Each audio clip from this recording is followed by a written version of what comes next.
ایک بزرگ تھے، وہ جب بیمار پڑے تو ایک صاحب سے ان کی عادت تھی کہ لوگوں کے پیٹ سے بات لینے کی عادت تھی۔ ایک سوال کیا، آپ کیا کرتے ہیں؟ آپ کہاں رہتے ہیں؟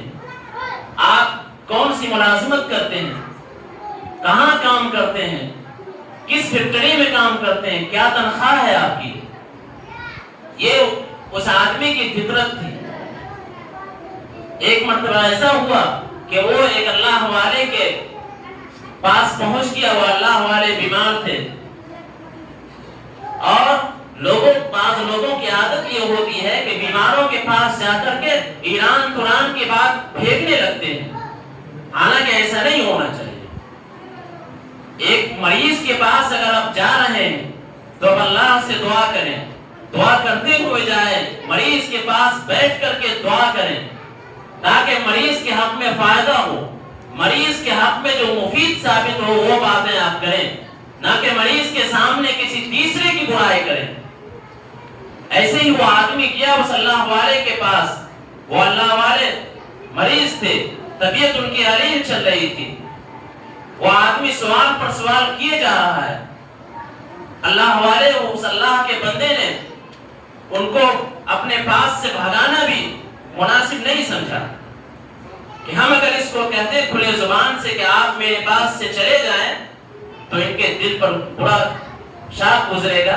اور برا سوچے گا۔ ایک جاہل قسم کا آدمی اگر کوئی نیک آدمی اس کو کہہ دے کہ میرے کمرے سے ابھی آپ باہر چلے جائیں، بعد میں پھر آئیں، آپ کی ضرورت پوری ہو گئی، تو وہ برا سمجھ لے گا۔ اس اللہ والے نے یہی سمجھا، اس لیے ان کو باہر نکلنے کو نہیں کہا، لہذا اس اللہ والے نے حکمت کا راستہ اپنایا اور انہوں نے کہا کہ لوگ میرے پاس آتے ہیں اور بہت سارے سوال کرتے ہیں، میں پریشان ہو جاتا ہوں، میں تھک جاتا ہوں، ایک تو میں بیمار آدمی ہوں اور دوسرا یہ لوگ میرے اوپر مرض میں اضافہ کرنے کے سبب بنتے ہیں۔ تو اس آدمی نے کہا کہ کیا میں دروازہ بند کر دوں تاکہ لوگ نہیں آئیں گے؟ اب دیکھیے اس جاہل قسم کے آدمی کا دماغ کہاں چل رہا ہے کہ میں دروازہ بند کر دوں تاکہ باہر سے لوگ نہیں آ پائیں گے اور آپ سے سوال کریں گے، آپ پریشان نہ ہوں گے۔ تو اس اللہ والے کی حکمت دیکھیے، اس اللہ والے نے کہا کہ دروازہ ٹھیک ہے آپ بند کر دیں لیکن اندر سے نہیں، باہر سے بند کر دیں۔ سمجھ میں آ گیا آپ لوگوں کو کہ اگر اندر سے بند کرے گا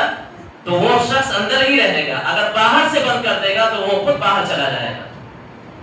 اس لیے اس اللہ والے نے کہا کہ تم دروازہ بند تو کرو لیکن اندر سے نہیں، باہر سے بند کرو دروازہ، اس لیے کہ یہ بھی اسی لسٹ میں داخل تھا، اسی فہرست میں یہ انسان داخل تھا کہ سوال پر سوال کر کے پریشان کرنے کی اس کی فطرت تھی۔ اور جس انسان کی کسی بات کی فطرت ہو جاتی ہے تو یقین جانیے فطرت نہیں بدلتی ہے، عادت بدل جاتی ہے۔ عادت کچھ مشکلات کے ساتھ، کچھ دشواریوں کے ساتھ، کچھ دل پر شاق کے بوجھ گزارنے کے بعد عادتیں بدل جایا کرتی ہے، لیکن فطرت نہیں بدلتی ہے۔ اگر کسی انسان کی غیبت کی فطرت ہے تو وہ ہمیشہ مرتے دم تک وہ غیبت کرنے کے عادی رہے گا۔ اور جس حالت میں اللہ کے نبی نے ایک بات یہ بھی ارشاد فرمائی کہ جو انسان اگر بدکاری کے ساتھ زندگی گزارے گا تو اس کی موت بھی بدکاری کے ساتھ آئے گی۔ اگر کسی گناہ میں مبتلا ہے اور اس کی عادت بن چکی ہے اور وہ ہمیشہ اس کام کو انجام دیتا ہے، غیبت کی شکل میں ہو، چوری کی شکل میں ہو، زناکاری کی شکل میں ہو، بدکاری کی شکل میں ہو، یا دنیا کی کسی بھی برائی میں اگر وہ شخص مبتلا ہے اور وہ اسی حال میں زندگی گزار رہا ہے تو اس کی موت بھی اسی حالت میں آئے گی۔ اور یقین جانیے کہ اگر موت اس حالت میں آ گئی تو پھر آپ کا انجام کیا ہوگا؟ دنیا والے تو آپ کا مذاق اڑائیں گے ہی اڑائیں گے، دنیا والے تو مسخرے کا مواقع تلاش کرتے ہیں کہ ہم کس پر ہنسے، حالانکہ اپنے دامن میں جھانک کر دیکھنے کی فرصت نہیں ہے لوگوں کو۔ دوسرے کے دامن اگر سامنے ہے تو اس پر تھوکتے ہیں، اس پر نگاہ ڈالتے ہیں اور ہنستے ہیں۔ کسی وقت میرے بھائی اپنے دامن پہ جھانک کر کو دیکھا کریں کہ ہمارے دامنوں میں کتنے